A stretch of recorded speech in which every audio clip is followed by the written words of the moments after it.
ORS ORS একটা বিশেষ জীবনদায়ী ওষুধ। যে ওআরএস যে কোনো ডিহাইড্রেশন বা ডায়রিয়ার পরে একমাত্র ওআরএস চিকিৎসাটাই খুব জরুরি। যখন সারা বাংলায় লাখো লাখো মানুষ মারা যাচ্ছে কলেরায় আক্রান্ত হওয়ার পরে, সেই সময়ে তার পরবর্তীকালে ওআরএস আবিষ্কার হয়েছে। ওআরএস এর অভাবেই কিন্তু অনেক মানুষ মারা যেতে পারে ডিহাইড্রেশনের কারণে।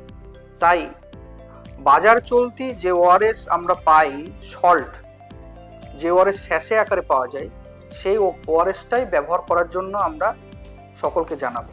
বাজার চলতি আর একটা ওআরএস পাওয়া যায় যেটা লিকুইড ফর্মে পাওয়া যায়, যেটা রেডি টু ড্রিঙ্ক, সেটা ব্যবহার করার জন্য বিরত থাকতে বলবো। কারণ কি, WHO যে প্রিপারেশনের কথা বলেছেন, যেটা সারা বিশ্বব্যাপী চল, সেই প্রিপারেশনে যে 3 ধরনের লবণ এবং গ্লুকোজ তার সঠিক মাত্রা দিয়ে তৈরি করা হয়েছে, যেটা ওই প্যাকেট আকারে যেটা পাওয়া যায় সেটাই।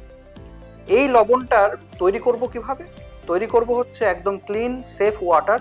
দরকার হলে খুব জল খারাপ থাকলে ফুটিয়ে ঠান্ডা করে সেটাকে, সেই জলটাকে 1 লিটার জল, 1 লিটারের কম নয়, 1 লিটারের বেশি নয়, সেই 1 লিটার জলকে তার মধ্যে যে সল্ট, বাজার চলতি সল্ট, WHO প্রিপারেশন, সেই লবণটাকে পুরোপুরি জলের সাথে মিলিয়ে সেইটাকে মিশিয়ে সেই দ্রবণ যেটা তৈরি হবে, সেই দ্রবণটাকে 24 ঘন্টার মধ্যে খেতে হবে।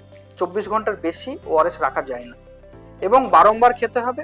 কারো যদি হার্টের অসুখ বা কিডনির অসুখ থাকে তাহলে ডাক্তারের পরামর্শে তার পরিমাণটাকে মেপে নিতে হবে। কিন্তু 1 লিটার ওআরএস 24 ঘন্টার মধ্যেই শেষ করতে হবে। যদি কারো দরকার পড়ে তাহলে 2 লিটার ওআরএস খেতে পারেন, 1.5 লিটার ওআরএস খেতে পারেন, কিন্তু সেইটা সেইভাবে খেতে হবে। এবং এই ওআরএস খাওয়ার মেন যে জায়গাগুলো হচ্ছে, সেটা হচ্ছে যে কারো যদি প্রচণ্ড ডিহাইড্রেশন হয়, ডায়রিয়া হয়, হিট স্ট্রোকে আক্রান্ত হলে বা হিট স্ট্রোক থেকে বাঁচার উপায় হিসাবে ওআরএস খেতে পারেন।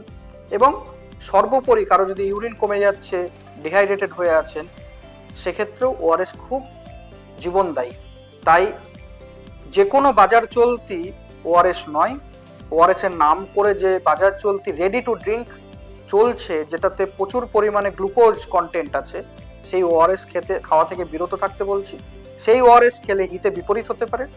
যে ওআরএসটা খেতে একটু বিস্বাদ, কিন্তু সেই ওআরএস যেটা লবণ আকারে পাওয়া যায়, কিছু ক্ষেত্রে ফ্লেভার থাকে, সেই ওআরএসটা নিয়েই তৈরি করে খেতে হবে। এটাই অবশ্য কর্তব্য, সাধারণ মানুষের কাছে আবেদন, ডাক্তার হিসেবে আবেদন, এটাই তারা পালন করবেন।